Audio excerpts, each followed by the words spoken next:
Okay, we're recording.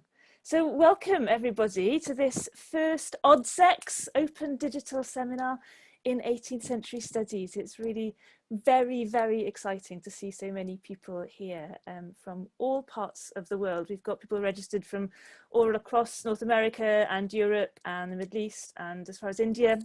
People have registered from. So it's really wonderful to see this global 18th century community in the making. Let me just tell you a little bit about how this will work.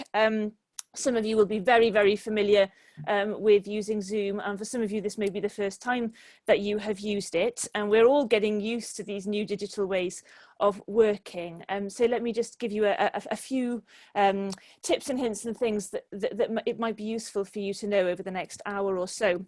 So during Gina's paper, which will begin in a moment, we're going to try and keep disturbance to a minimum so that we can help everybody's concentration.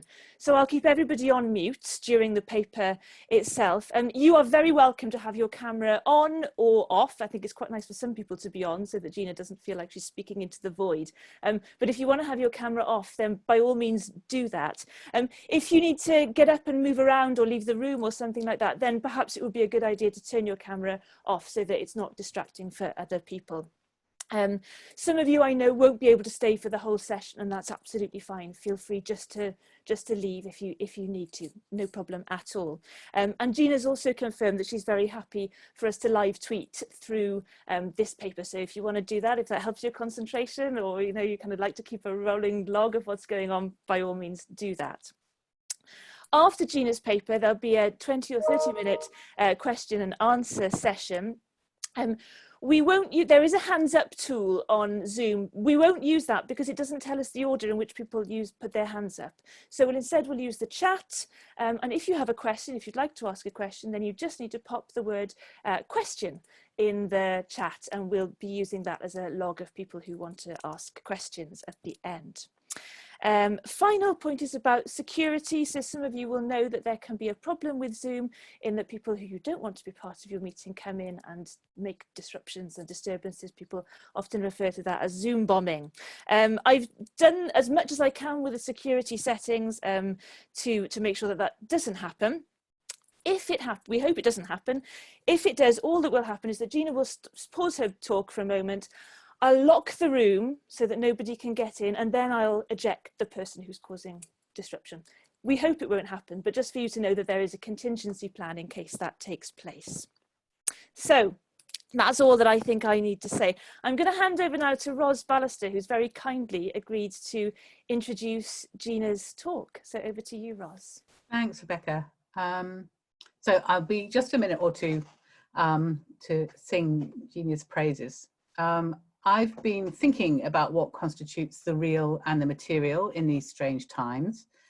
Those of us who work on fiction and literature are especially equipped, we might argue, to find sustenance in contact with others that doesn't rest on physical presence. But equally, humanities research is shaped, it's rehearsed through conversations between scholars and students that take place in teaching rooms across the globe. And our speaker today, Eugenia Zuroski, is an extraordinary presence, I think, in mediating both of those truths, that material encounter can make abstract knowledge, it can make knowledge abstract too, and that the fantastic is always present in the apparently real. In 2013, when I read her book, A Taste for China, it shifted my perspective and it opened my eyes, especially to the agency of objects, in this case, Chinese objects, in shaping modern English subjectivity, and a particularly compelling argument about the history of the novel's role in disenchanting the East to lay the ground of its realist authority. And since then, I've taken every opportunity, as I'm sure everyone else has here, to read her work and hear her talk about it. She is the creative and companionly editor of the journal 18th Century Fiction, volume 31, the two parts of 2018 to 2019, included a wonderful collection of essays co-edited with Michael Yonan on material fictions. Most recently, I enjoyed a hilarious, inspiring preview of the book on which she's now working about the silly and the strange in 18th century literature. It's called A Funny Thing at the moment. at a panel I got to chair at the International Society of 18th Century Studies in Edinburgh in January 2019. We were licensed finally to laugh hard and long, actually to kind of roll around in our seats at Horace Walpole's Vatek.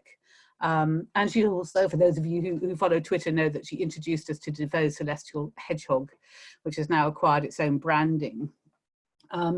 Eugenia invites us to look carefully at the fascinating, humorous effects of strange things, of stranger things, and to open up again the passages for pleasure and hilarity in our historical literary scholarship.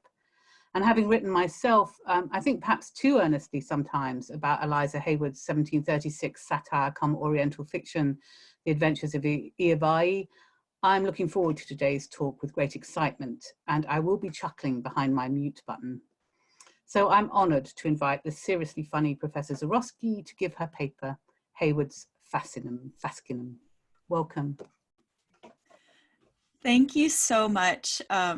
I need a moment to recover because I find that extremely moving. And thank you. Thank you to everyone who's here. I'm actually astonished at the number of people who have shown up. And it's really wonderful to see all of you. And I'm so excited about this series. It was accidentally perfect timing for it to find its wings. But I'm especially honored to have Ros introduce me today because, as you'll see, your writing on Eovaai was actually quite specifically my leaping off point for the things that have now grown into an entire chapter of the book that I'm trying to finish. Okay, I'm going to start. I'm putting on my reading glasses. And I'm going to share my slideshow. Okay, so that's up now. You can all see that? Okay. So I'm speaking to you today from my home on the traditional territories of the Mississauga and Haudenosaunee nations, within lands under the protection of the Dish with One Spoon Wampum Agreement. My paper may have little to do, or may seem to have little to do, with the fact of my location in this place and the histories of colonization and immigration that have landed me here. But I think it's important to acknowledge where I am because the fact of my reading and researching British literature in this place has everything to do with these histories. As someone not native to these lands, the question for me, I've tried to make this the kind of central question of everything I've been doing lately, is how to think and act from within the historical enmeshments of ongoing settler colonialism in ways that keep open the possibility of things being other than how they are. And I turn to Haywood's anti-patriarchal vision with this question in mind. So this talk is in 4 parts with then a short conclusion on the end, and it runs about 30 minutes. So you have an idea of when I'm winding up. Part 1 is called Carried Away. Eliza Haywood's The Adventures of Eovaai, Princess of Eighteenth-Century is a 1736 Oriental tale that lampoons Robert Walpole, not Horace, Robert Walpole, by depicting him as an evil wizard who plots to seize Princess Eovaai's kingdom through sinister plots, sexual and otherwise. As scholars have shown, it is possible to ground this fanciful tale with the ballast of English political history, to tether each leap of fancy to a real-world coordinate.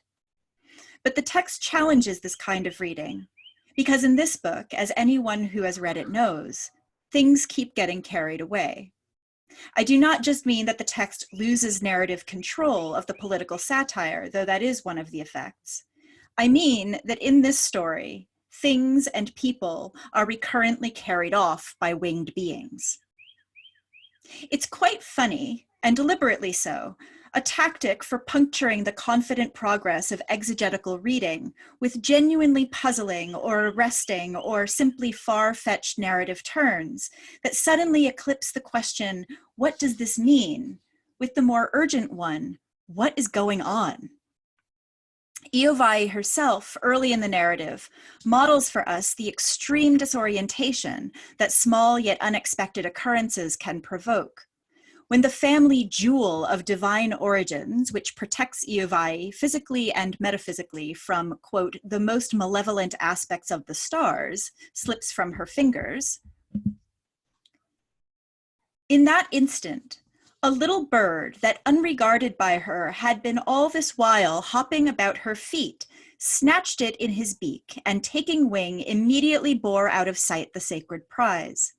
In vain her eyes pursued the track in the air as far as she was able. In vain her tongue in screaming accents invoked the powers that ruled her birth. With her lamentations she could not restrain herself from mingling repinings. Since so much depended on keeping that fatal jewel, said she, why was it entrusted to one of my weak sex? Why was it not rather enclosed in a brazen tower, guarded by fiery dragons, and inaccessible to all the efforts of man or beast or fiend? Why suffer so silly, so inconsiderable an animal to profane the hallowed relic? There's enough grammatical ambiguity here for so silly, so inconsiderable an animal to refer either to Eovaai as one of her weak sex, incapable of protecting the jewel, or to the little bird who makes off with it. Both creatures profane the sacred dignity of the jewel by holding it close to their own diminutive ways of being. In place of the fixed phallic grandeur of a brazen tower, the triviality, capriciousness, and flightiness embodied by women and songbirds alike. This analogy is later made literal when Eovaai is temporarily transformed into a beautiful white pigeon. In Oriental tales, it is not uncommon for people to turn into birds. Haywood turns to the genre precisely for what its unabashed fancifulness affords, namely the kind of funny turn a story can take when literally anything is possible. While Eovaai wrestles with the confounding situation of having her fate so absurdly diverted, we readers must reckon with what it means to be carried along by a story so gleefully contrived and willfully implausible. What happens when silliness itself becomes brazen? Not long after the bird absconds with her jewel, Eovaai is herself unexpectedly carried away. When casting her eyes on the unclouded sky, she beheld at a great distance a small black spot, which coming nearer by degrees and extending itself as it approached, at length took the form of a body, part fowl, part fish. From the enormous sides were stretched out wings of a prodigious size, underneath which, instead of feet, grew fins, reaching to a tail, in shape and breadth like that of the Leviathan. Head it had none, at least that was discernible, for just above the neck was placed a globe of bluish fire, which to the astonished Eovaai seemed one huge, tremendous eye. But small was the time allowed for her examination, had the terror she was in permitted her to make any. The dreadful apparition came just over her, and she could only know thus much, that she perceived a thick vapor enter the room, which immediately enveloping her, she felt herself taken from the place. Readers of Haywood's time would have recognized in this Leviathan a caricature of Robert Walpole's political power. As Eovaai learns, the creature is a spirit conjured by the villainous wizard Ochihatu, who plays Walpole in the novel's political satire. And of course, the Leviathan was a term used for Walpole in the popular press at the time. But as Ros Ballaster has shown, Eovaai's satire itself gets carried away, to the point of losing the thread that would secure it to any kind of stable historical or ethical ground. Eovaai's conservative politics of sexual and social economy, Ballaster writes, is frequently undercut by anarchic and perverse comic energies. Put simply, readers are encouraged to snigger not only at her satiric targets, but at the allegorical seriousness of satire itself, end quote. The tale refuses, in other words, to let any interpretive framework or narrative governing structure be taken completely seriously. Haywood mobilizes the Oriental tale's commitment to the ludicrous, what Srinivas Aravamudan calls its fictitious overkill, to push literary satire to unstable heights. By inviting Eovaai, sorry, I have a typo here. By inviting us to consider where anarchic comic energies might take us, Haywood's novel is not merely playing with comic form, but actively theorizing unseriousness as an epistemological and political approach to the world. In doing so, it anticipates more recent theoretical work by Lauren Berlant, Jack Halberstam, and others interested in what Berlant calls the counterpolitics of the silly object, the trivial thing's refusal to rise to the status of relevance, or the ludicrous conceit's refusal to come down to earth, in a world in which both abstract value and the realities of practical life are defined on oppressive terms. Part of what Halberstam has coined the silly archive, 18th century fictions like Eovaai disrupt the discursive reification of new and harmful world orders enacted by the representational modes of realism, history, empiricism, and geography. As Jordan Stein insists, seriousness is an attempt to guard against the queer material of which theory is made, that big, difficult idea which always threatens to turn into a puddle of soft and ridiculous goo. It's one of my favorite definitions of critical theory ever. The affect of seriousness that continues to dominate professional knowledge practices, and which Haywood overtly mocks in Eovaai's parody of scholarly footnotes created by intergenerational cabals of male scholars and male experts, is, Stein writes, a defensive posture adopted by academics to, quote, secure themselves against theory's volatility. Nevertheless, theory's volatility persists. Silliness names this capacity of unbridled theory and outlandish fictions alike to explode what we take for reality into something unfathomable, yet nevertheless imaginable. Haywood encourages us to recognize that while ideologically this intervention is akin to the havoc threatened by a winged leviathan, pragmatically it tends to arrive in the form of little birds, cute or annoying, or perhaps entirely unnoticed, until the moment they suddenly do the unthinkable. Part 2, the funny thing. Eovaai's satire is volatile, but not without specific targets.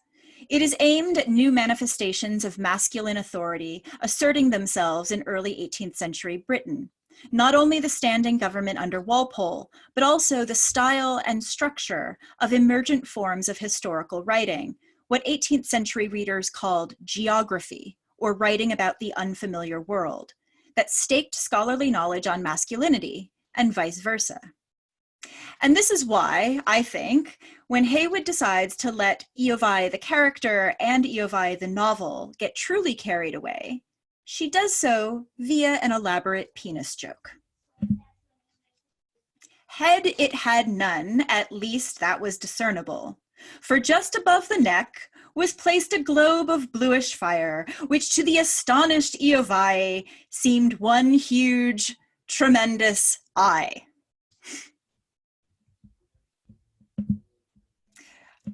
Okay, unlike the bird, the chimera that carries Eovaai off is not presented as either little or silly. On the contrary, though at first it appears small as an effective distance, it soon reveals itself to be enormous, prodigious, nothing less than astonishing. Amidst the creaturely embellishments of tail and wings, feather and fins, this hypnotic beast is a thing that in place of a head has one huge, tremendous eye. It is a giant flying penis. Now, I can't hear any of you because we're all muted, but I'm going to assume at least a few of you are laughing at this because it's really funny. And that's key to the next point that I'm going to make. We know it is a giant flying penis because we are laughing. And that's what makes the vast dreadfulness of it so funny, as well as Eovaai's astonishment. I'm recognizing our laughter here as a way of knowing. Our laughter, in fact, may know better than our conscious understanding that the kind of attention this mesmerizing beast commands in Eovaai is actually genealogically linked to flying penises. The princess's astonishment in the scene is akin to what we call fascination, right? Being stunned into inaction by what you're seeing. The Latin root of this term, fascinum, refers to an evil spell or bewitchment, in particular the curse of the evil eye, which maims or kills, especially children or cows, by looking at them. So cows and children are especially vulnerable, but the evil eye presents this threat to everyone, potentially. But fascinum also refers to that which wards off the evil eye, namely the phallus, or a phallic emblem worn around the neck as a charm, as protection. And I want to give credit here to the art historian Jennifer German, who, when I presented a very, very early version of this work at the 2015 Afro-Ben Society meeting, came to me afterwards. I was talking about the chimera, and she said, "Do you know about fascinums?" And I was like, "I have no idea what that is." And she wrote it down for me and said, "Google it, just trust me, Google it." And I did, and like my life was changed, and here we are 5 years later. All of these things have, arguably, in place of a head, one huge, tremendous eye.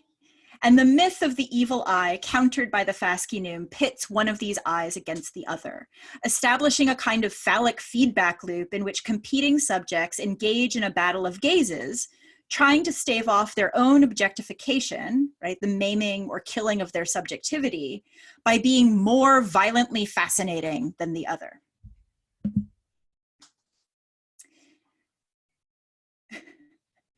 So these are fascinums. This is what they are. This is what they look like. Ancient Romans put these on their children. I think it's a trend maybe we should bring back. But anyway, this is what I'm talking about. This battle of gazes is famously narrated as a gender war in the story of Medusa, who embodies the evil eye as the monstrous female phallus disavowed by patriarchal order. Now, if the economy of evil eyes here helps us make sense of the ancient Roman practice of hanging penis amulets around the necks of children for metaphysical protection, and I think it does, then that leaves one funny detail still unaccounted for. Why do fascinum, like Haywood's chimera, have wings? I offer that it is precisely because the wings are funny, not in the sense of comedy or satire, but viscerally, as embodied supplements that reveal the object's unexpected capacity for levity, diversion, and transformation. The wings carry the phallus itself away from its own purpose. No longer a brazen tower defending cultural order, it has become the silly animal that absconds with meaning. The fascinum amulet is designed to disrupt phallocentric fascination by exposing the phallic object's own vulnerability to being made silly, that is to say, repurposed as a vehicle of theoretical departures. When I claimed earlier that laughter is a way of knowing, this is what I meant, that if this object makes you laugh, you are being carried by the fascinum's feminist theoretical intervention, whether you understand it in those terms or not. Hélène Cixous argued that this kind of laughter is fundamental to the tradition we identify as women's writing. By titling her essay on the possibility of writing beyond the confines of phallocentric tradition, The Laugh of the Medusa, she pointed to the political potential of laughter's volatile energy. The supplement of laughter transforms Medusa's body from an exaggerated plethora of threatening eyes, the female subject as murderous counter-subject, to the vibrant body that laughs infectiously, eliminating the distance between subjects, not by annihilating the other's subjectivity, but by overwhelming it, enfolding it into her own. The laughing Medusa doesn't paralyze you. It moves you. It takes you with it. Part 3, Anamorphic Vision. So where does Haywood's fascinum take Eovaai? The dreadful apparition came just over her, and she could only know thus much, that she perceived a thick vapor enter the room, which immediately enveloping her, she felt herself taken from the place, and presently after heard the wings of her aerial carriage sing with the rapidity of its flight. Then the fins and tail lash among waves, as forcing a passage through mighty waters. But the swift transition gave her no room for thought, till on a sudden, everything was hush. She found her feet on earth, and her eyes had liberty to look abroad.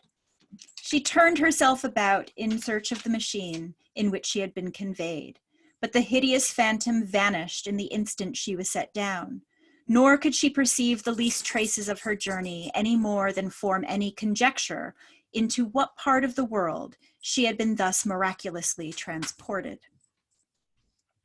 I want to focus for the moment on one specific aspect of the many things happening in this passage, namely the fact that the chimera moves Eovaai from a point A to a point B, a simple act of transport, so swift it eludes contemplation. She was there, and now she is here. And yet, this act of being so moved is nothing less than miraculous. There is an allegory here for the transformative potential of laughter on perception, how it can erupt unexpectedly and suspend thought and deposit you only a moment later in a place in which everything seems different. By inviting or daring us to laugh at the fascinum, Haywood prompts us to recognize this laughter as an actual embodied movement that enables us to see otherwise.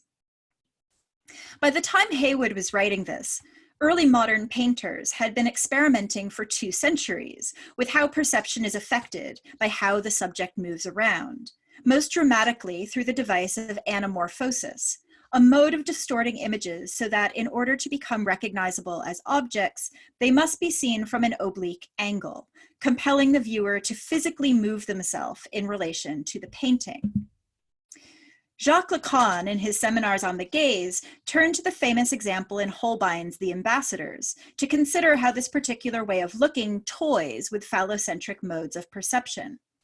Considering the funny detail in the painting's foreground, what is this strange, suspended, oblique object in the foreground in front of these 2 figures, he asks. Lacan goes on to describe it as a phallic object depicted in a flying position in the foreground of this picture. When we escape the fascination of the picture, he explains, and move away to view it from the side, the strange, indecipherable detail appears as a human skull, making visible for us, in his words, the subject as annihilated in the form that is, strictly speaking, the imaged embodiment of castration, end quote. That's Lacan. Holbein choreographs a perceptual trick that rewards the subject who plays along with a reveal akin to the punchline of a joke.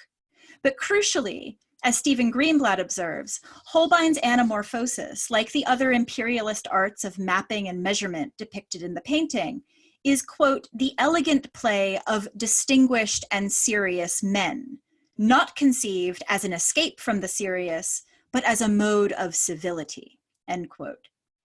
As Olivia Smith has argued, whatever pleasures the ambassadors extends to the viewer, including the pleasure of discovering the open secret of one's own mortality, Holbein does not present them as a diversion, but as a form of play that carefully circuits back to enhance emergent fields of European masculine knowledge. An in-joke among curious men, the anamorphic skull does not annihilate the viewer's subjectivity at all, but maps out an expanded field in which it may flex its way of seeing. In short, The resolution of the ambassador's anamorphosis wrangles the mysterious flying phallus back to the grim reality of what men know. In place of an otherworldly phantasm, an empirical reminder that imperial aspiration is basically a death project, a reminder that doesn't thwart that project in the least. Haywood, however, refuses to rein the fascinum in. She launches it, and her heroine with it. When Eovaai arrives in her new position, far from resolving into something comprehensible, the winged apparition disappears completely, leaving Eovaai in an utterly unfamiliar place. Instead of resolving the anamorphosis, Haywood considers the epistemological possibilities of leaning into it, of wanting to know what that phallic thing is in its flying position, and where it might take us. Cixous inherits Haywood's yearning for flight. This is why what she calls l'écriture féminine parodies phallic authority rather than trying to appropriate it. In its laughing mode, this kind of theory is precisely a send-up of the whole apparatus of phallic order. Flying is woman's gesture, Cixous writes, flying in language and making it fly. It's no accident that voler has a double meaning, that it plays on each of them and thus throws off the agents of sense. It's no accident. Women take after birds and robbers, just as robbers take after women and birds. What woman hasn't flown stolen? The silly animals have indeed profaned the hallowed relic. Part 4, the flesh of the world. The phallic imagination, like Holbein's viewer, has only two modes. The subject can perceive himself as powerful over something else or as annihilated. There's no in between. Cixous shows us that when the phallus is stolen away from the symbolic economy, in losing its capacity to define power, it becomes newly volatile, as selfhood itself is returned to the movable substance of the body. The winged phallus is emancipated from the annihilating economy of subject and object, in other words, by being humiliated back into the visceral material world. Now, we tend not to think of humiliation as liberating, especially with regard to this particular thing. It requires an openness to both an erotics and an episteme of flaccidity. Lacan compares the distorted skull in the ambassadors to Dali's soft watches.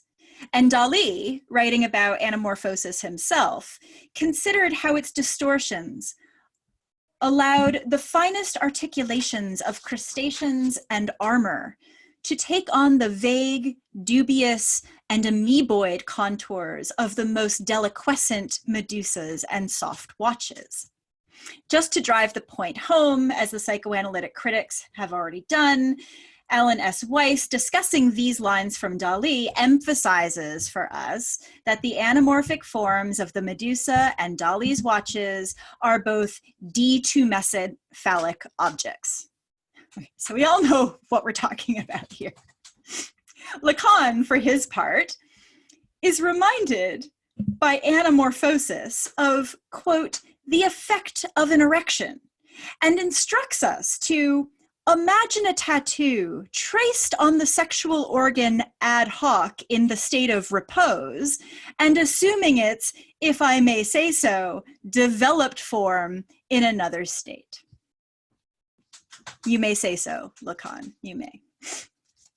But Cixous, and Haywood before her, are attempting an aesthetic that eschews such development toward recognizable, presupposed ends. The chimera that appears to Eovaai, an astonishing phantasm, all wings and fins and vapor and water sounds, is akin to the tattooed organ in its more humble state. It is the unfixed thing that could be all the other things that the resolution of anamorphosis forecloses. And in fact, the fascinum continues to appear in all kinds of chimeric forms. not always with wings, but sometimes with arms, legs, and tails, these headless phallic creatures bearing aloft their own riders.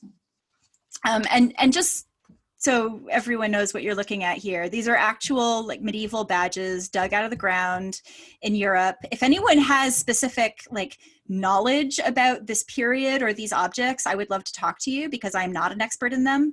But the first is 3 walking penises carrying a vulva with a crown on it. And then the other one is my favorite. It's a person on top of a legged penis with pants on, pushing a wheelbarrow full of penises. And I think of this as the dick lady, but it's just me. I imagine her like kind of walking through the village every morning, like selling her dicks. I have no idea what this is. Okay. The humiliation of the phallus in this sense is certainly funny, but not annihilating. In fact, I would say it's the opposite. Deriving from the same root, hume, meaning ground, this humiliation returns the human to itself, a supple creature of humus and humors. To be fascinated by such a silly object as Haywood dramatizes is not to be fixed in the metaphysical limbo of phallocentric subjectivity, but to be transported back to abjected versions of oneself that are not differentiated from the world at large. There, one finds the disillusion of, among other patriarchal fantasies, the myth of the biological female body, touted ad nauseum lately in virulent rhetorics of transphobia. In place of such castrating fantasies, the fascinum takes us to a body not encoded by biology or any other imperialist taxonomy, a hybrid body in which one experiences oneself as made of some assemblage of components congealed out of the same earth as all other living creatures.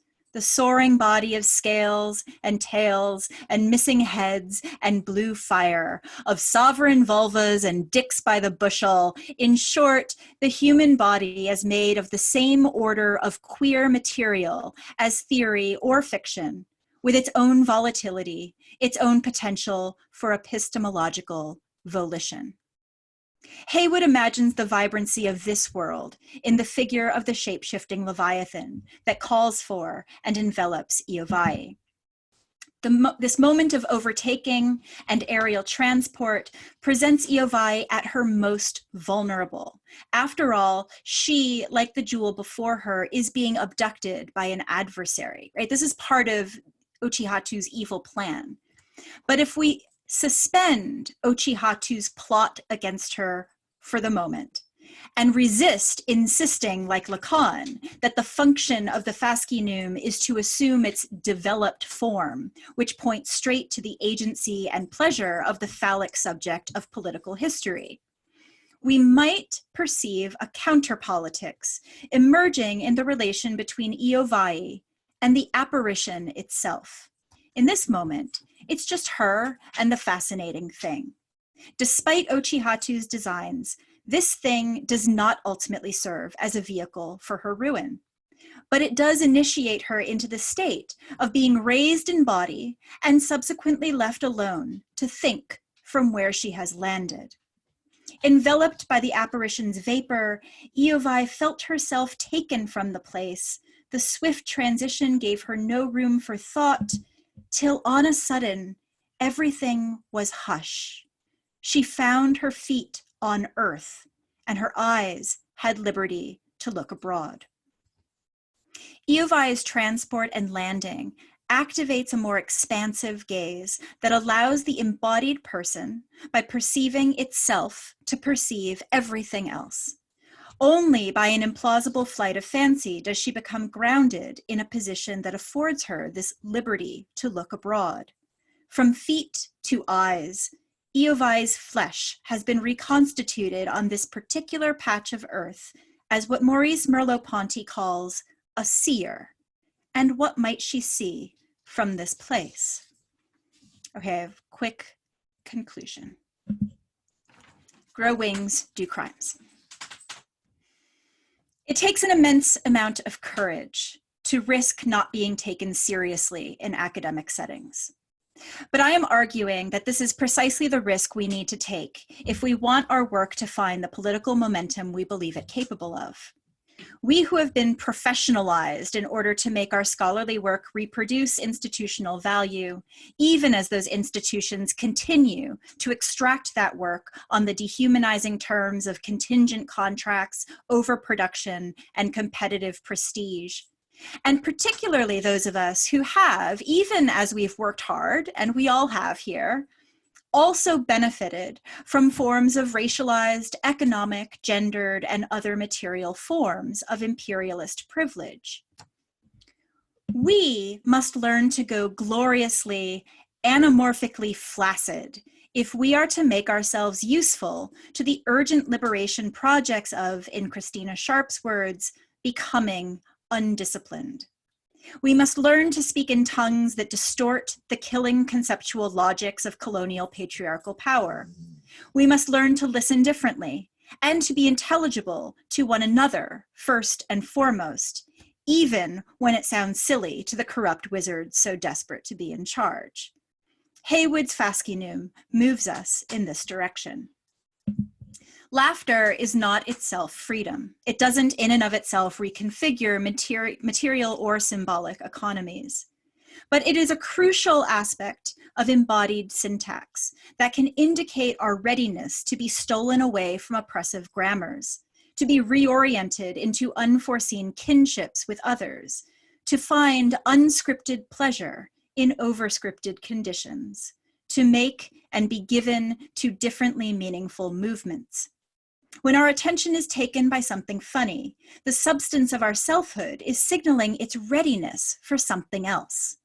And fiction, theory, texts, tweets, manifestos, songs, poetry, these are all part of the discursive ether in which, lashing through by tail and by fin, we train ourselves to imagine that elsewhere, and the rearrangements of power, relation, and value we must make to move ourselves there together. Thank you. Gina, thank you so much. Thank you very much. Let's take a moment. If you're on Zoom, you might notice there's a reactions button. If you want to applaud, then you can. If you want to say something in the chat, then you can. Something that I've discovered about this format is that things take a little longer. And actually, do you know what? That's no bad thing. We have time on our side. So thank you very, very much for an extraordinary transporting paper that I think has taken us all to new places in this this common endeavour that we're joined in. It was hugely invigorating and enriching and exciting. So let me remind everybody what's going to happen now. We've got some time on our hands, and we are going to have a conversation and some questions. If you would like to, you can change the view on Zoom to put yourself into what's called gallery mode, which is where you see lots of speakers together. So you may want to do that. So I'd like to invite you all, if anybody would like to ask a question or to raise a point or to respond to all or part of what Gina has just said, if you get the chat up, that's at the bottom of the Zoom screen, you'll see a little button called chat. So you can call that up. People have been chatting away and as the paper's been going on. If you have a question, then all you need to do is to write question in the chat, and then I will call on you either to unmute yourself and to ask your question out loud, or if you would prefer, then you're very welcome to type your question into the chat. So is there anybody who'd like to start us off? Okay, so Bethany Q, would you like to either unmute yourself or ask your question in another way? Hi, I have a question. Great job, Gina. Sorry for the construction behind me, because, you know, it's essential. So I was thinking, first off, great, good job. We can clap out loud again, because that was awesome. So your talk at the very beginning made me think of Chaucer's The Pardoner's Tale, and then you brought in medieval relic badges, and I was like, what? And how he's using relics sort of in place of his phallus to procreate, I would argue. And so I'm thinking about, like, maybe that's a fascinum joke, I don't know, but also this work that phalluses can do in terms of power and joking, and like, what can that do? Like, why is it an extended penis joke and not another kind of joke?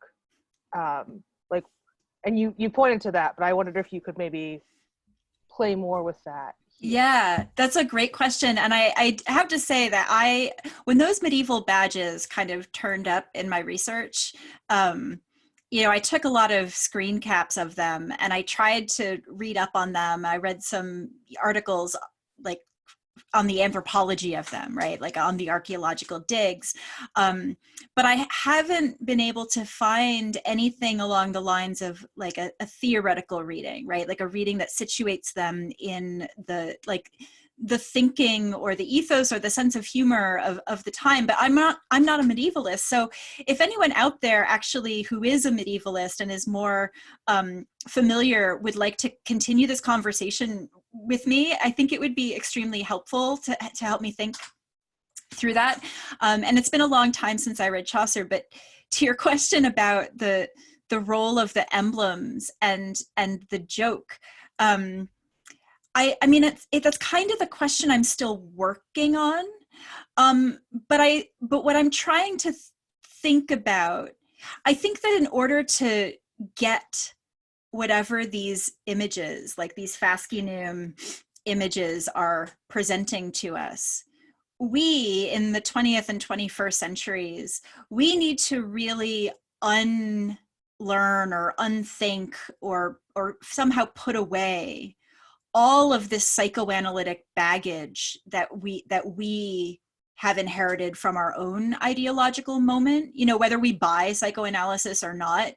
I think that as subjects, we're really overdetermined by certain ideas about the dignity of the phallus, that it takes a real effort to try to think around, right? Which is what Cixou's whole project is about, right? She's throwing all of this energy into trying to undo that.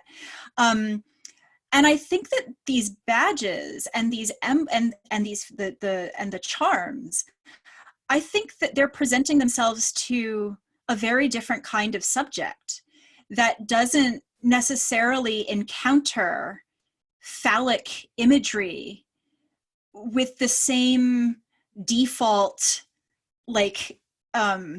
respect. And so I'm trying to come up with an effective language for talking about how we as who we are might make our way into that other posture, that other relationship to the phallus. How could we encounter the phallus as just a piece of flesh, right? In good and in good relation with all other pieces of flesh, right? As a piece of flesh that does not threaten other flesh. And that's actually, I think, at least for me, it's hard, but worthwhile. So I'll keep thinking about that. But I love that these emblems also, we dig them out of the ground. I just love the idea of someone being on an archaeological dig and this is what, and the dick lady is what turns up. Thank you so much. Thank you.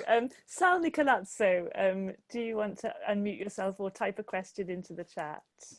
Hello, thanks so much for hosting, and also thanks for this paper. I love it so much. It's just great. So yeah, I wanted to ask a bit about risking unseriousness and silly theory and sort of theory more generally.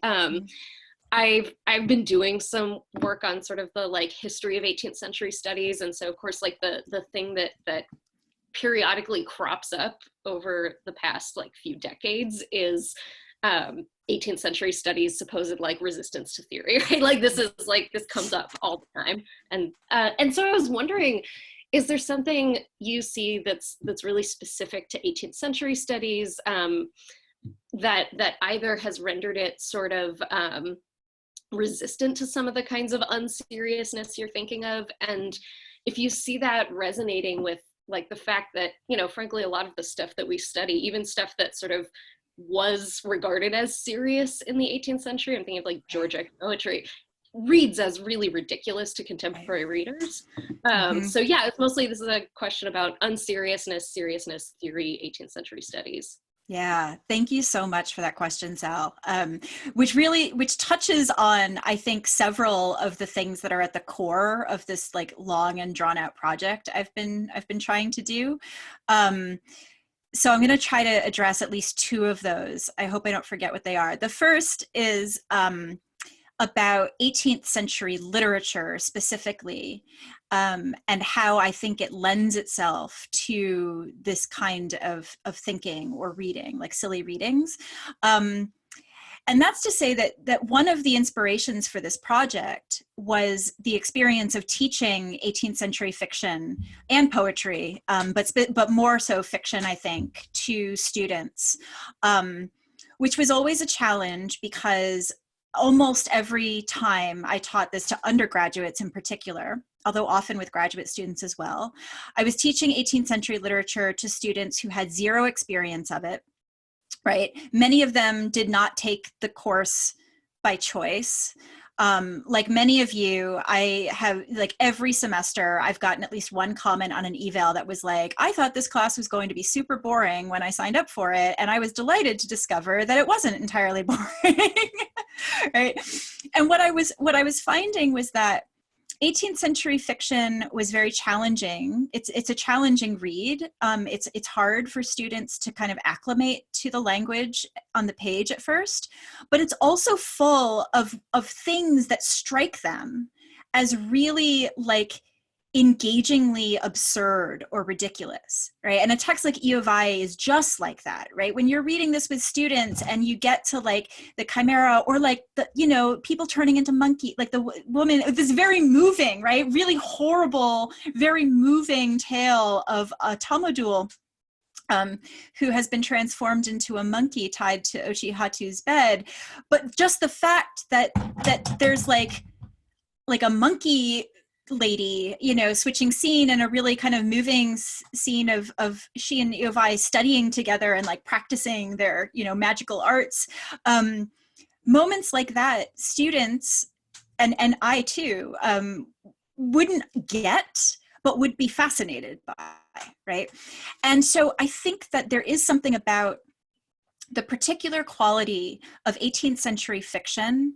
As we all know, you know, it's an extremely, 18th century fiction names this like kind of almost unimaginably diverse array of different kinds of writings. There's so much experimentation happening in this time period, just like willful, wanton experimentation that's being enabled by, you know, the license of a new print market that's just throwing things at the wall and like seeing what people will pay for. And something about that writing for us as people in our own historical moment, again, strikes us in a very particular way where we don't get it necessarily, but it grabs us occasionally. And I wanted to seize onto those moments that grab us because they seem like interesting, because they seem funny. So that's one reason why I think 18th century studies is like the right place to situate a project in silly theory, right? But the other point I wanted to make is that it goes back to your point about the history of the field, which is that I'm sure I am not the only person in this group gathered here today who has experienced, you know, the weight of the patriarchy kind of like, you know, like if not shutting the gates, maybe shutting the gates, but if not shutting the gates, at least like, you know, asking impertinent questions and instilling certain feelings as, you know, part of the price of your passage through them. And I think that's true of all academic fields, but it may be particularly true of 18th century studies because of the history of the field, which has gone through these, like, you know, these interventions. You know, ODSECS was founded in conjunction, I learned, with the McMaster Center for 18th Century Studies, which was supposed to be the Canadian side of ODSECS. And I have plans to revive it in transformed manifestation. But, you know, I think it's safe to say 18th century studies was absolutely founded as a field designed to reproduce the value of you know, white masculine thought. And that doesn't mean that the work that was done with it wasn't good or wasn't smart or wasn't valuable, but that was its purpose. And then it's gone through these, it's expanded. It's like a bafflingly inclusive field in some ways now, because it has, like, you know, kind of latched on to all these different interventions and tried to make something of it. But what I do see still happening is a way in which a field that has always served institutional value continues to find ways to make the work in the wake of those interventions, like, generate institutional value, more institutional value, right? Like, this is the problem with diversity, institutional diversity, right? It's like, you can include things as long as you can figure out how to make the institution, you know, like, good, or, you know, good for itself, look good. And I think that what really needs to happen is for the field to start generating a different kind of value, right? To serve a different purpose, which is why I'm trying to couch all of the work I do in the framework of thinking about, you know, where I'm located, the communities that are affected by my location here, the relationship of scholarship to communities, academic and non-academic, that have not historically, like, reaped the profits or rewards of all of the work that we do in the academy. So I think that 18th century studies is a promising site for this stuff, and also it would be extremely satisfying to see it overhaul itself in this way, given its own institutional history. Thank you, Gina. Thank you very much. And thanks for a great question. Rose Hilton, would you like either to unmute yourself or type it? Hi. Hi. I wanted to say thank you so much. I loved that talk, and your conclusion in particular was amazing. I have a very quick question. You talked about kind of embodied gender and ideas about whether or not that was stable. And I just wondered, in the quotation that you used from the text, if you think that the use of the term vapors is like a specific, like, gendered medical thing. Yeah, thank you so much for that question. Yes, that is actually something that I think in my book, I circled it and wrote something like ladies or something. But I haven't really spelled out my reading of it. I mean, I am interested in vapors because that term is so mired in 18th century medical discourses, gendered medical discourses. It is a term that absolutely signals to a reader that you're talking about a female body or a feminine body of some kind, and not just, and in its femininity, a body that is vulnerable, that is unstable, that is given to, you know, irrational responses, irrational physical responses to stimuli, to ideas. But I'm also interested in the way that vapors are also a trope in Oriental tales and other modes of fiction that embrace, you know, like the palette of magical things. I think there are a lot of vapors in Oriental tales, and they're not medical vapors. They're part of the atmosphere in a magical place, right? But I think that the connotations are similar, which is that this is a place where the material world, the physical world, is unpredictable, and people are extremely vulnerable within it.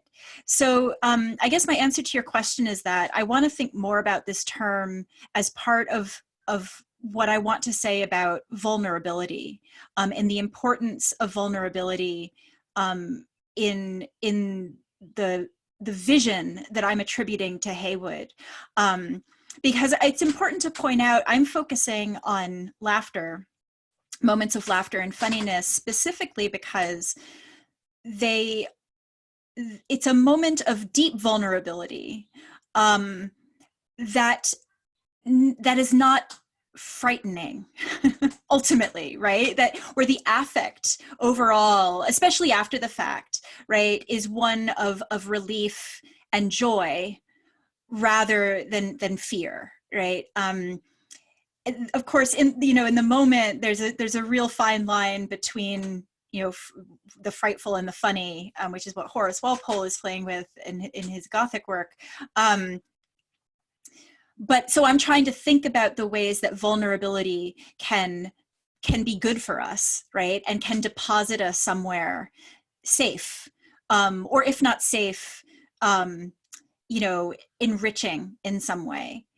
But throughout this tale, and it's another effect of her using the Oriental tale form, there are so many moments where the vulnerability is not funny, right? And is like earnestly terrifying. People are in real danger. Eovaai herself is in real danger. She's constantly experiencing terror, right? And astonishment is a word that Haywood attaches to both of these situations.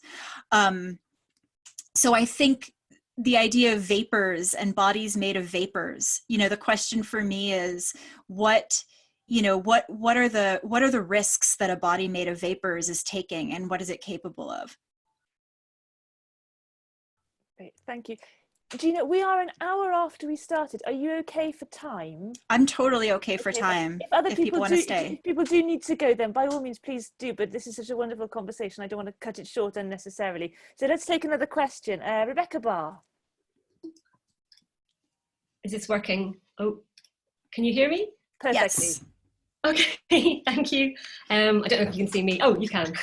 Thank you so much for that talk. That was really interesting. And I really agreed on the idea about the kind of phallus not kind of always having that kind of dignity, which I think is kind of completely right. I think my question is about the kind of epistemics of laughter. And I suppose I've got two questions that are interrelated. And I'm wondering what the difference between the epistemics of laughter and the epistemics of the knowing smile.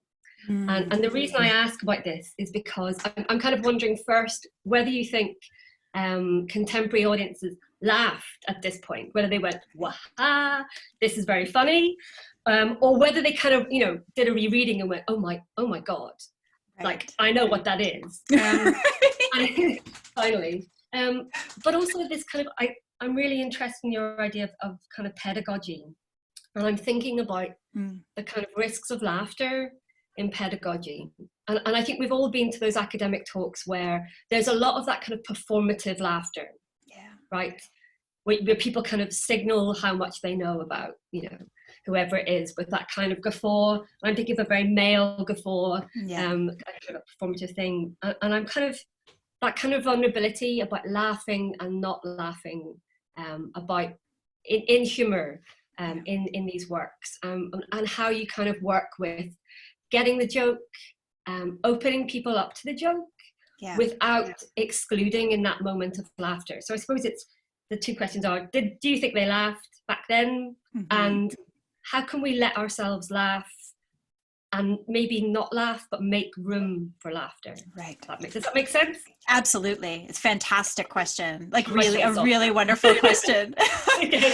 I'll answer the first one first with this might be a very specious answer because I don't actually know. I don't have a good sense of whether readers of this tale would have been laughing at it. But in the book project that I'm working on, I currently have it structured so that this is the first chapter, and it ends with a chapter on Burney's Evelina.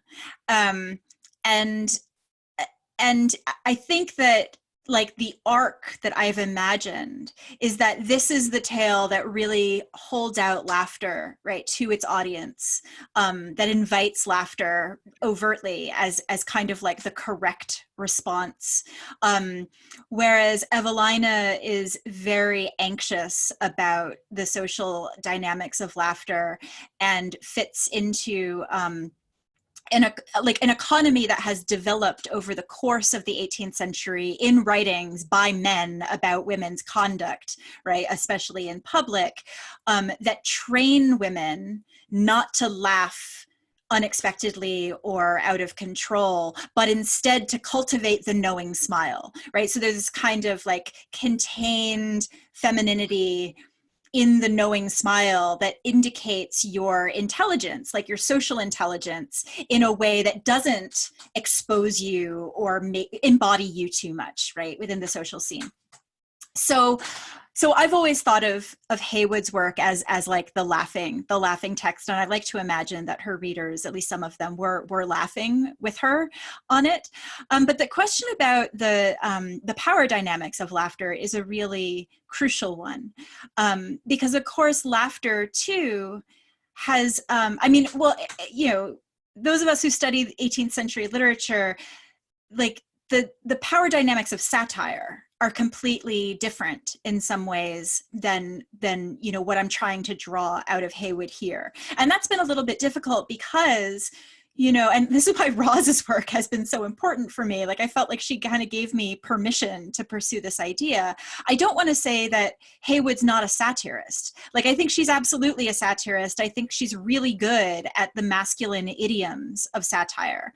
And they are at work in a text like this. But I think she's also doing other things. She's also good at other things. And that this kind of laughter that I'm trying to describe is not a cutting laughter. It's not a laughter that tries to reinstate a disturbed or unstable social order.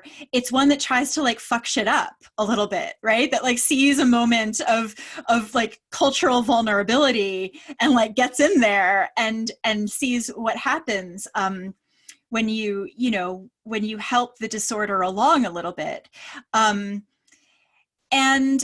so in the classroom, I think that it requires those of us who teach along these lines to think about, to be conscientious about the way that laughter carries this long history of being used as a tool of social oppression, right? And particularly through forms of satire. There is so much, as Simon Dickey, right, has let us all know, but also as many of us know from just living in the world, there's so much cruel laughter out there. There's tons of it. There are entire traditions of cruel laughter. Laughter is misogynist, it can be, it's racist, it's homophobic, it's transphobic, and all of these things are always in the air. And so you have to be very particular in, I think, communicating what laughter is licensed. Like, I mean, that sounds a little bit too much like policing the classroom, and I try not to turn my classroom into anything like a police state, but I do try to be very clear about the distinction between laughing at and laughing with. I make it very clear, that certain forms of like hatred, that laughter as a carrier of hatred is not permitted in the practices that I'm trying to cultivate with groups of students or groups of readers. And again, this comes back to, I think the way that I tend to explain it is it comes back to vulnerabilities, right? And I try to be very clear that in encouraging a practice of like a hermeneutics of laughter in our reading practices, I am not asking us to laugh at anything, including the text. I'm asking us to think about how the text actually like takes over us, right? We're the vulnerable ones in these moments. And to think about whether your laughter is signaling your own vulnerability, right? Or whether it's signaling a will to compensate for vulnerability by disempowering someone or something else. So that's the best I can do with this very like crucial question right now. Thank you both so much. Andrew Bricker. Hi, Gina. Hey. Thank you for your talk. It's so nice to see everyone. I feel like I'm at a conference right now. Yeah. So last year at ODSECS, you gave a talk also about laughter, specifically about the cosmic hedgehog. And one of the things you had brought up there was that this idea that laughter is a way of knowing, which felt to me very unintuitive, but also sort of very seductive as like a way of thinking about laughter itself. And I thought one of the really interesting examples of that from your talk today is the way in which your laughter at the sort of slightly concealed penis joke is a way of knowing it's a penis joke all of a sudden. And that one of the things that happens with that laughter is to basically reproduce structurally what you do with allegory, which is suddenly realizing that there is a secondary meaning that is not on the surface of this text. So that much in the way that you start with the strange flying object and arrive at the penis, you also start with the Oriental tale and theoretically arrive at the satire of Robert Walpole. And thinking about these sort of, I don't know, your approach, which felt to me sort of joyful amusement, in some ways also reminded me of something else I've been thinking about a lot, which is how Rita Felsky talks about this idea we could have post-critical affects, which would approach these texts differently. And I felt your talk was like a really great example of how a kind of joyful amusement at basically the silliness of a penis joke, which you suddenly recognize, is actually a different way to approach the activity of doing criticism. And so in this case, that hermeneutics of laughter you were actually enacting in some ways. Yeah, sorry, thank you. That's not a question, but no, that was great. I was struck by how these two things I've been thinking about a lot kind of came together in your talk, right? The sort of affects we can approach literary studies with, but also the way in which laughter itself is a way of knowing, and a way of knowing in a bunch of different structural ways. Yeah, no, thank you so much for that. I think that that's actually a really ideal response in some ways to what I'm venturing.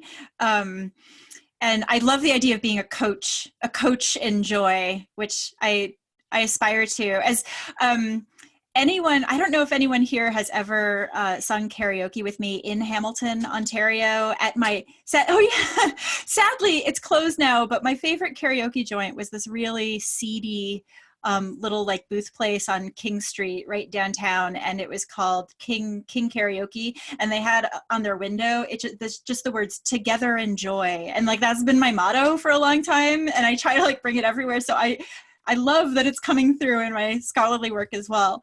But I do want to say that I think that's exactly right about I mean, I've tried not to go in thinking like I'm gonna do post-criticism now, right? Like I'm not on a mission of that kind at all, but I do like the idea of, you know, expanding the range of affects that critical and scholarly work can take. I do think that that actually is really important.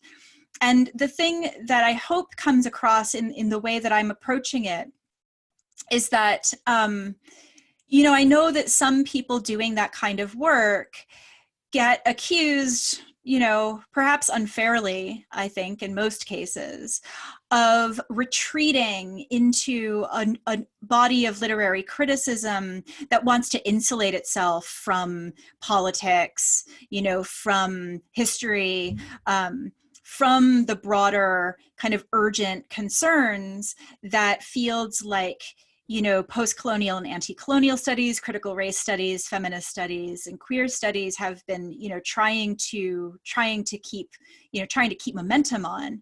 And I don't think that it inherently does need to retreat from those movements.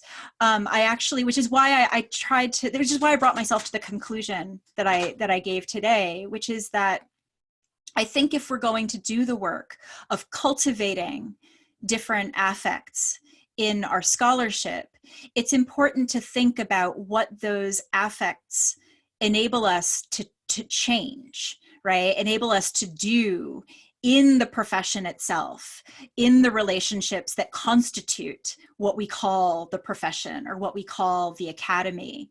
And it's not just about like the individual, right, reaping some joy from an active reading, but how might modes of scholarly reading, critical reading, deep, thoughtful engagement with a range of different kinds of texts, including 18th century writing, cultivate collective affects that change how we know one another, right? So that's the really crucial part for me, is it's not just about the individual reader, and it's not just about knowing a text, which is like the, you know, that's imperialist. That's an imperialist mode of knowledge, right? I'm going to take this text, I'm going to like know it. But how can reading be a way of us knowing one another differently in ways that are respectful, mutual, right? Mutually nurturing and generative, not exploitative, and not hateful. Thank you. We have so many questions coming in. Many people can't stay. I think we'll take one last question, and then there might be opportunities for more conversation on Twitter, in other places. Who knows? Maybe even in by email. I'm happy to email. Okay, yeah, that's really kind. Thank you. So, last question from Mary Beth Harris. Hi, thank you so much, Gina. This was fabulous. I love the Emperor's New Clothes quality of what you're doing.